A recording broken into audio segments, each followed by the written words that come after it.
Ladies and gentlemen, what a pleasure to have Mr. Bhargava with us, the legend himself in the automobile industry, someone who's been driving the corporate India story for the last 40 years, having served in the bureaucracy earlier with great distinction. Sudha, over to you. You can start. Yeah. What a pleasure this is, and namaskar to you, sir. I mean, you know, we need more and more legends like you to show us the way, show us the path. With your permission, sir, if I may start. Thank you very much. Mr. Bhargav, today's theme is, of course, India sustaining the moment and the momentum. This is a time when the world economy is facing headwinds. You know, everybody's very bullish about India. According to you, sir, what makes India's story so special? You know, India always had a huge potential for growth. And that potential was based primarily on the quality of the people of India. I think there is no question, and nobody anywhere, I think, will question that if you look at the average intelligence of people anywhere in the world, Indians are amongst the most intelligent people that you will find on the globe. Indian people have a great commitment to hard work. If it wasn't for that, Right. you wouldn't have had the kind of resilience which Indians have shown over all kinds of adversities over centuries. Yes, sir. And if you combine intelligence with hard work, with the fact that God has endowed us with very fertile land, with a climate which permits you to grow 3 crops a year, which very few countries in the world have, we have all the ingredients for a rapid economic growth. Right. Unfortunately, it didn't happen for a long time. But why the world has become very bullish now is because over the last 10 years, the whole system has changed. And now people find that there are really no fetters on them for growing to the full potential. Mr. Bhargav, you know, obviously the last decade has been a decade of momentum, and we're all, you know, so cognizant of it. But for India to truly be Viksit Bharat and that $30 trillion target that all of us aspire to meet, you know, it will take about 9 to 10% growth sustained over the next at least decade or more. Are we ready for that? It's good to have that, you know, aspiration and that, you know, dream to go to $30 trillion, but we haven't grown at that pace. The world hasn't grown at that pace. And how do we, you know, actually make it happen? Especially when manufacturing, which leads the global agenda in growth, is not the strongest point. Of course, there is an exception like Maruti, which you showcase. You know, Rakesh, we have to get rid of a lot of baggage which we have accumulated over 60 years. And that is taking time. And that baggage is in terms not only of the entire systems of laws and regulations and practices, it's the way we have trained our bureaucracy to function, it's the way we've trained a lot of people in this country to think Yes, of sir. how business should be done. And we are no longer able to say, at least even now, I think, that business people think more about... Sir, may I keep it request close. you to hold Think the more about their company's growth, and they think more about the fact that they need to find ways in which they can accumulate wealth for themselves. Because for a lot of decades, growth was not possible, taxation were very high, and people therefore optimized that by saying, why worry about the company growth? Let the company be at a certain level. We will accumulate our wealth. I think that attitudes have to change. And I think the younger people, the younger generation in India is changing that. And that is one of the factors, I think, which will sustain us when you're saying over the next few decades. Yeah. The younger generation and their attitudes. Mr. Bhargav, you know, your book, The Maruti Story, you're talking about change and how the young will have to sustain that change. You know, you built a company. After all, a company is not built just with brick and mortar. It requires a lot of blood, sweat, tears, passion, love, etc., etc. You know, getting approvals, putting things in place. We always heard about license Raj, we heard about red tapeism, which was always a glut for all of us to go forward. But this particular dispensation, as it were, the government and the entire system, it encourages entrepreneurship. You know, so tell us, what does the future look like for India from now on? I can't see any country in the world today, any country of any size in the world today, which has better prospects for the future than India has. I cannot see the Western world has reached a certain level where I think growth is now a dicey matter. Whether they grow or they will get into recession and things. People have lost that ethos of working. People want a much more luxurious kind of life. They want good things to come without working. And in India today, people are aspiring to greatly improve not only their own future, but the future of their families and their children in the future. And that hunger is going to drive India forward, which very few countries can match. Brilliant. Mr. Bhargav, you know, Maruti, of course, is a great example, which we cite as a great Make in India success story. One way of looking at it is that while Maruti has been a great success, we haven't been able to truly replicate that success across sectors, not necessarily just in the auto sector. But the truth of the matter is that Maruti is essentially foreign-owned. It's a Japanese-owned company. Does ownership have a role, especially in the context of India bringing in Atmanirbhar Bharat? So, you know, how do you look at the Atmanirbhar perspective and this Make in India context, given the Maruti template? So I'm not quite sure if I have understood what you're saying.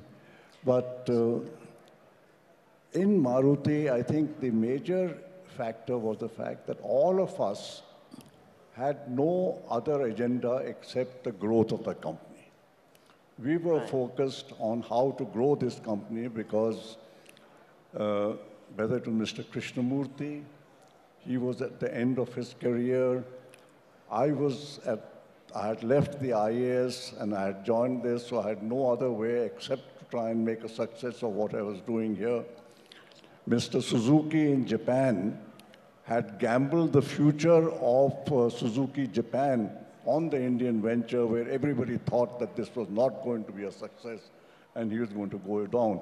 So I think there was a great deal of motivation all round to do things in the right way and not worry about personal things. No, I was talking about the ownership. You know, is foreign ownership still an issue in India? You know, ownership doesn't really matter.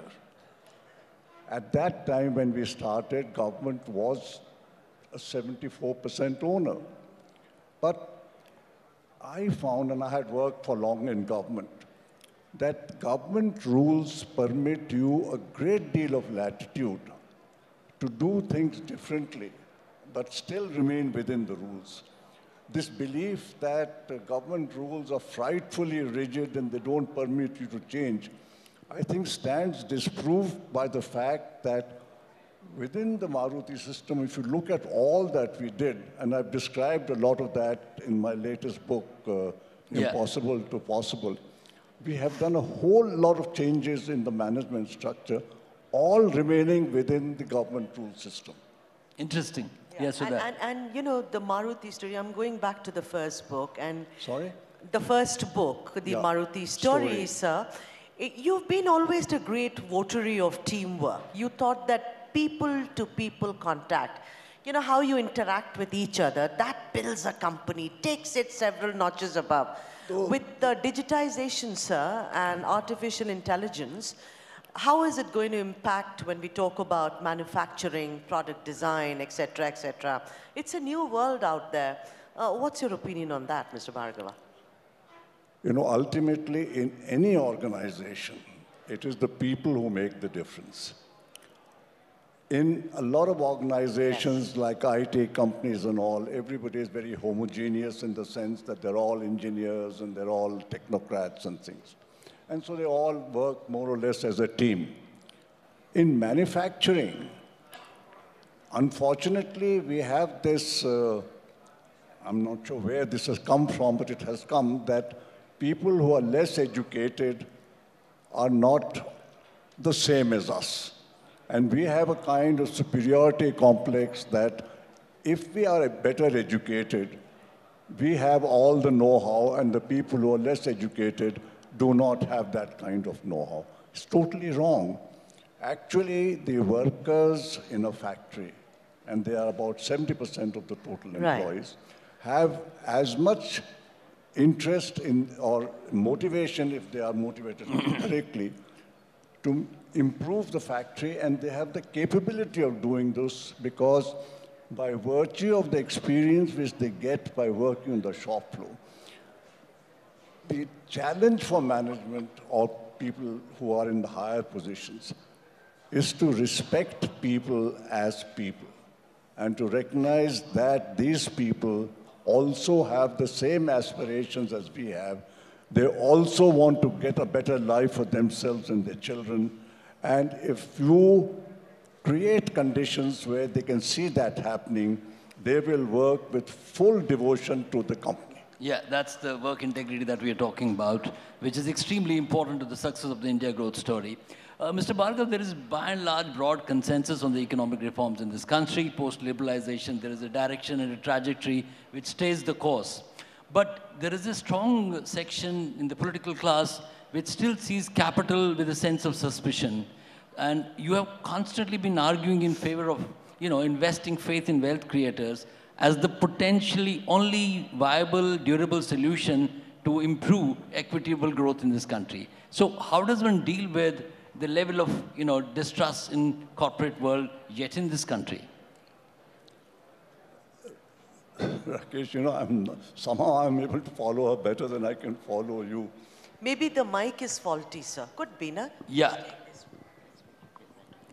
No, Mr. Bhargava, let me just, speak a little slowly. I was saying that we've come a long way and there is political consensus on economic reforms and there is a broad trajectory when it comes to the growth story. But there is still a large section in the political class which feels, even in the, which feels that the capital has not to be trusted with the same amount of, there is suspicion around capital. Private sector investments are seen as with some amount of suspicion. And you have been arguing for greater trust of faith in wealth creators. And you've been arguing, saying that that is the only way to build equitable growth in this country. So how does one solve this challenge that is coming across to the corporate world in India? See, Rakesh, we have, even when we started our development in 1950, the logic behind the system of central planning and all was that we were a resource-scarce country. That hasn't changed that much. We are still, as you're saying, the private sector is short of resources to invest. Companies are not generating enough internal resources to finance the kind of growth which is possible today. The reason for that also is that we have followed a lot of the Western practices in management. We have not developed our Indian style of management, which should be, and Indian style is basically much more frugal.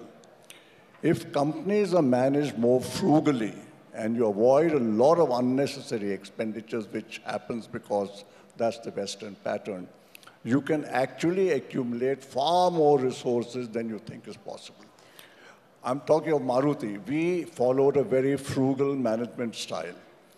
We have been able to finance our growth from the original 100,000 cars to 22 lakh cars, which is about 21 times our original capacity, all from resources generated internally.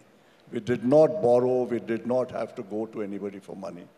We will double this to 4 million, again without raising money from anybody. We don't go to banks, we don't go to the stock market, we don't go anywhere for money. And with all that we've done till now, we have 50,000 crores of cash reserves. So it's not that companies cannot have money. It's the style of management which will make the difference.